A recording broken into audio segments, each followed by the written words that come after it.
নমস্কাৰ, আপোনালোকে চাবলৈ আৰম্ভ কৰিছে আৰকে নিউজ। এই মুহূৰ্তত দিবলৈ লৈছোঁ অসমৰ লগতে ভাৰতৰ বিভিন্ন প্ৰান্তৰ কেইটামান গুৰুত্বপূৰ্ণ খবৰ।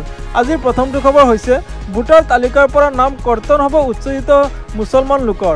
ইয়াৰ বাবে জিলা আয়ুক্তই গ্ৰহণ কৰিছে পদক্ষেপ। আজি সংবাদযোগে এই মন্তব্য কৰিছে মুখ্যমন্ত্ৰী হিমন্ত বিশ্ব শৰ্মাই।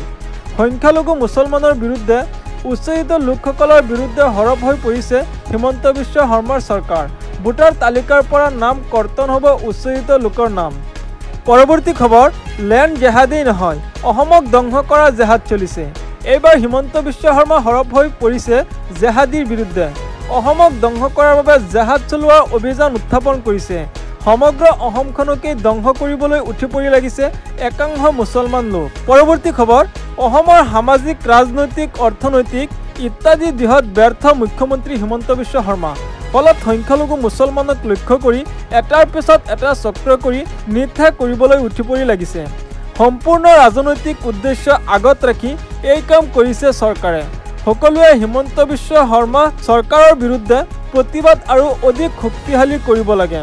নীৰৱ আৰু নিমাত হৈ থকাসকল সজাগ হ'বৰ সময় হ'ল। জাতি বাচি থাকিলে আপুনি দেখা সপোন বাস্তৱ হ'ব, নহ'লে সকলো শেষ হৈ যাব। এতিয়া সময় আহিছে সংগ্ৰাম কৰিবলৈ। জাগি উঠক মুছলমান।